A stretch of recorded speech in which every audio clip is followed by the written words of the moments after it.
What's going on, all you minties? Uncanny Omar here from Near Mint Condition, and join me today for my manga haul, the first of the year. So, stay tuned. And welcome back, everybody. Before getting started, I do need to answer a quick question, and it's not a quick answer, so I'm going to do a separate video on that. But the question I've been getting a lot is, where the hell are all the manga videos? A few weeks ago on the channel, in December, we had some fair use issues going on. To simplify things, there have been changes in the fair use law in Japan, and in America, it's different. So I have to do things different when doing manga videos until we get written documentation otherwise. So don't worry, the videos will be back as well as my manga hauls. It's just I have to do things different. Like in this video, I'll be doing things a little bit different than I normally do, and I'll be honest, it kind of sucks because I like talking about these things in depth, but the whole fair use thing in Japan has made it a little difficult to do that, and, you know, don't want to push any buttons, so let's go ahead and get started talking about this. And I'll be making a separate video going in depth as to what's going on with that here in the upcoming week. So kicking off this haul is Assadora, and who better to tell you about it than the person that's been reading it? Me, the astonishing Melanie. I love this series. It is by Naoki Urasawa, and the story is about Asa, who is a young girl at the beginning, and the plot follows her growth into an adult as the volumes go on. She experienced a tsunami when she was a kid, and she was flying around with this dude who, and they were helping people. She lost her family, and they saw a giant monster. It's basically what happened in the first volume. Oh, but there's so much more nuance to it. She has become a terrific pilot, and that is her passion, even having love for the plane itself. But all the while, she is fighting for justice. And, my very favorite line in the first book is she lives a life full of grace. I definitely recommend checking this out. Seal of approval from the astonishing Melanie. All right. Next up is one of mine and my favorite kiddos' pastime is to read Pokemon. And Pokemon Adventures are the classic stories about Pokemon retold in this nice big edition. Both of these published by Viz Comics. And this is the new Pokemon Adventures right here. Pokemon Journeys. If Alicia was here and not in school, because she should be, she would correct me on this. But I know very little about Pokemon, and I've not played the game, and she helps me. And it's a lot of fun to read with my kid, because she's more into Pokemon. She teaches me who the Pokemon are, who the Pokemon trainers are. And I love teasing her, saying, when is Ash going to show up? I don't see Ash in this Pokemon manga. Vinlan Saga. Finally got to pick up Volume 12. So I believe there's just, if not one or two more, the series is about to wrap up, because this is the way that Kodansha Comics has been collecting them here in America in these nice hardcover formats. They're 2-in-1 when they were originally published in Japan. And these were in individual tankobon, so half of this would be one volume. And the translations here, like all of these, are done in the right to left format. Now here are a couple of books that I picked up because I just saw at the store and the covers really captured my attention. This is by Akira Hiramoto. This is Raw Hero, and it definitely has a parental advisory. It did have a plastic cover on it, so I'm assuming that it is absolutely mature content. It's from Yen Press, and then No Guns Life, which my buddy Gio from A Week in Geekdom has been telling me about for a while. But this is volume 11. I found them at a store fairly cheap, so I decided, let's pick them up. Let's give them a shot. Here we have Taiyo Matsumoto's latest manga, number 5. This is volume 1. And Matsumoto is the gentleman that worked on the Tekonokrit, which was called Black and White here when it was published by Pulp Magazine. The build of these are really nice. They remind me of the Maison Ikkoku Collector's Edition. They're soft cover. But I've read volume 1. I need to pick up volume 2 because volume 3 just came out. And, man, I wish I could show you the artwork in the inside. But until we get things fixed around here, let's keep going with this haul. All right. So, I took advantage of Barnes & Noble's 50% off sale. It was 50% off all hardcovers, so I managed to get a couple of books I was missing, and a new series that I don't need to start, because of course that's what the Uncanny Omar does. This is Bride's Story by Kaoru Mori, and I don't know what this is about. It has a dust jacket, though, so it looks like an actual prose, like something that you would find in the school system. But it is a hardcover, and the artwork is just like this. I don't know what it is about. I think it has 13 volumes, is what one of my viewers told me when I told them that I had picked it up, because they were asking if I had read any more or any recent manga. So I did pick this up during the half-off sale, as well as more JoJo's. Oh my goodness, I picked up so much JoJo, but they're not like all of part 3 or all of part 4. They're just some random books, because you all have kept telling me to keep reading JoJo, because I stopped after, I think, volume 2 of part 2. Just wasn't digging it, so this is part 2, volume 3. And these are all part 3 right here. This is part 3, volume 10, part 3, volume 4, and 5 from that series. So, you all kept saying that it got better. And then by the time it gets to part 3, it just starts kicking all sorts of ass. So, I trust you all. That's why I decided to keep going with this. Now I have to find the remaining volumes of part 2 that I need. But these all retailed for $19.99, but I took advantage, like I said, of the half-off sale. They're all hardcovers. No dust jacket like Bride's Story, but they're all in hardcover format. And I love the feel of them. Like, there's this glossy finish to the character and this frame around it. So that's pretty cool. But the feel, it's like this soft feel, like Harrow County is what I'm thinking of. For some reason, I always go back to this. I'm sure there's a proper term for this particular. I do love the end pages, by the way. They're all different. Each part is different. So part 2 differs from part 3, and this is Diamond. What I was going to say is that I'm sure there's an actual term for the soft finish to these covers, but I'm not familiar with what that term is. So, if you're a book lover and you know if it's a hardcover / soft cover, feels soft, feels smooth, let me know what it is. And speaking of soft hardcover, Transformers, the manga, volume 2. Why didn't I have this? And then I remembered, part 1 was actually sent to me by Viz to do an overview of. Part 3, my buddy, the omnibus collector, Riley, sent to me because he was like, dude, I don't like Transformers. You can have this. And I said, cool, I'll take it. And for some reason, I didn't get part 2. So here it is. And this is really cool because this all takes place in the Headmasters universe. So here's what the end pages look like here.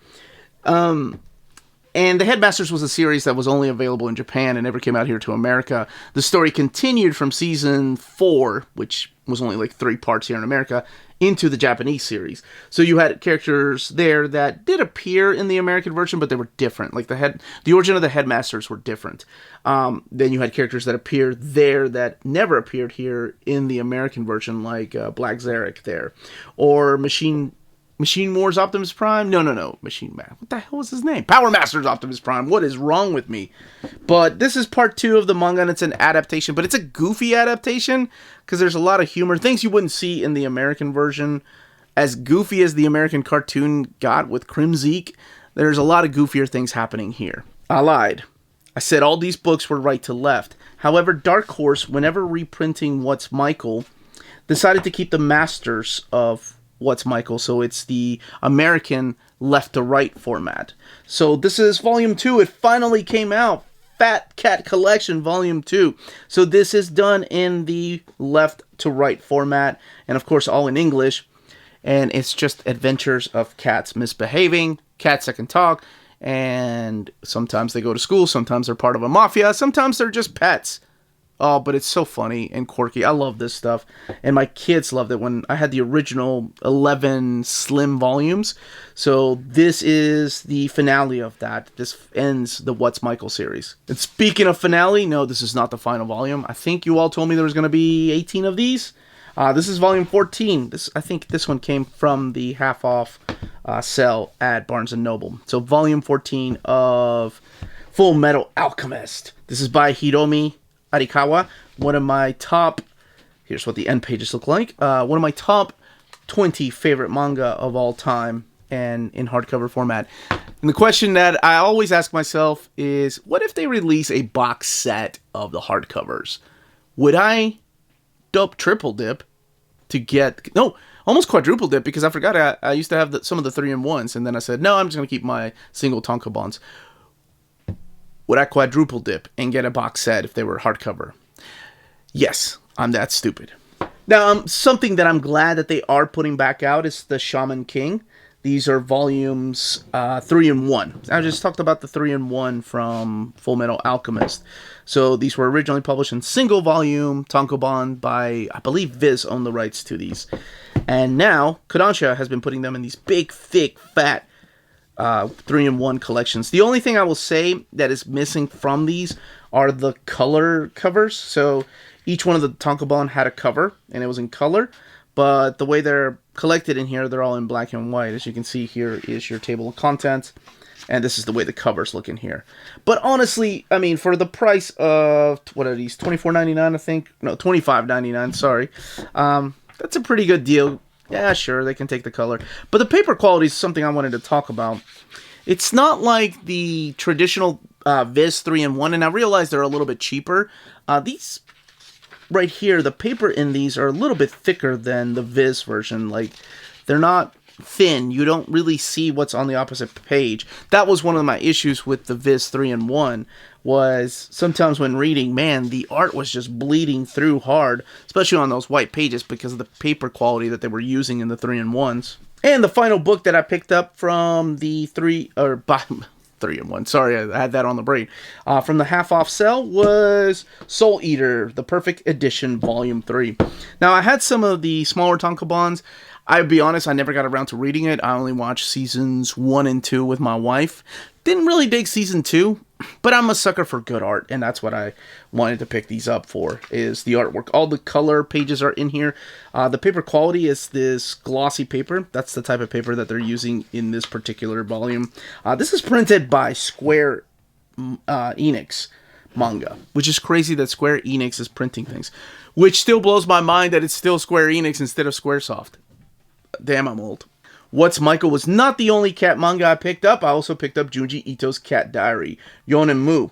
So this is the collector's edition. This is a pretty interesting book because, honestly, it's almost like the dimensions of a standard size hardcover. It is done in the traditional Japanese right-to-left format. The color pages are all intact in here. I think it only has just a couple of more pages than the original release of this, which is the softcover release.